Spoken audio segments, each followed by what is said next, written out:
Okay, with an image pulled up in Photoshop, you might expect to be able to paint on the thing, right? There's a Paintbrush tool, right? And this brush tool works in the same way that most all brush tools in Photoshop operate. So they operate in the same general way, okay? So that is that up here are your tool settings, right? And your brush is a circle around your mouse. And when you paint with the brush, you lay down some sort of imagery, right? And that imagery is adjusted up here in this top settings area. You can adjust the opacity and the flow. You have to try and play with those and see what they do. Now the paintbrush selects what it lays down from the foreground color, okay, which is down here on the left, sort of lower on your toolbar. It's 2 squares. You can double click on that square and you can get any color you ever wanted, right? But it's hard to pick them sometimes. Photoshop's bugging out on me here. Let's see, it's lagging. You can pick by double clicking on the white square or your foreground color, right? You can swap the colors by clicking those arrows there. And you can reset to black and white by clicking those tiny little black and white there. That's how commonly used black and white would be. I'm going to pause for a second because my Photoshop has frozen.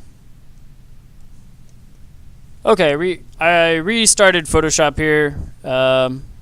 Hopefully it's working now. So these brushes, they pull from the foreground color, right? And you can double click, you can pick a color, all right, and say okay, and your brush will paint that color, right? But what if George W. Bush here needed a little bit of enlightenment, right? He needed his third eye, right? Well, it'd be pretty hard to paint and pretty hard to match the colors, I'd say. That's a tough project using the paintbrush. But the one below the paintbrush, the clone stamp tool, is a special type of paintbrush, okay? This, often called the rubber stamp, this paintbrush, I'm going to select a normal kind of round brush for it, right, with a little bit of hardness. You guys can do what you want. I'm going to size it to about the size of his eyeball. So you can right click and adjust the size, or you could use the brackets on your keyboard, right? Now this rubber stamp tool is very, very fun and very, very cool, but understanding how it works is what makes it fun because you can actually use it, right? So to actually use this thing, you'll see if you try to click and paint, it says could not use the clone stamp because the area to clone has not been defined. Alt-click to define a source point, okay?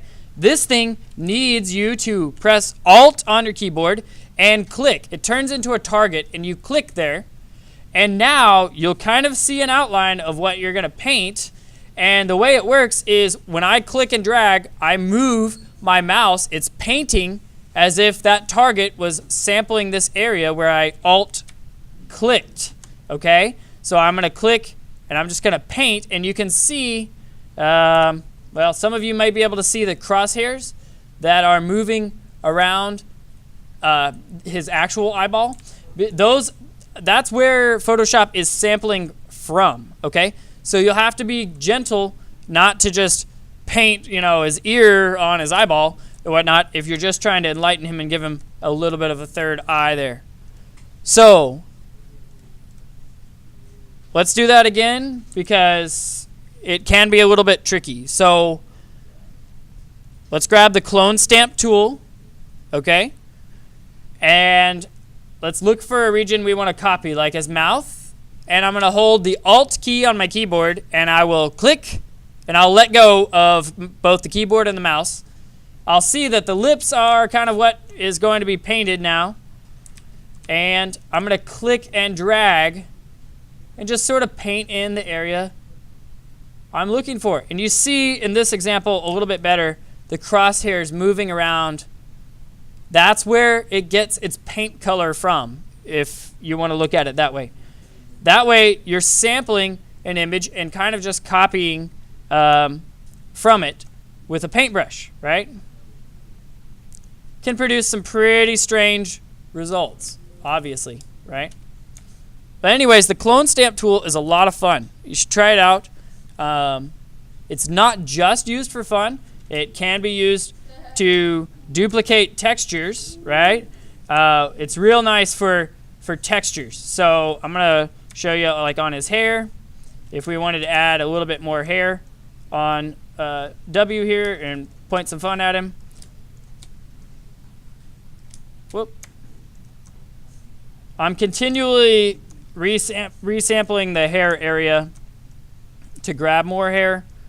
And you can see because it's just a paintbrush, I have really nice control over his hair. And so he got a little bit of a hair extension there on his left side or right side.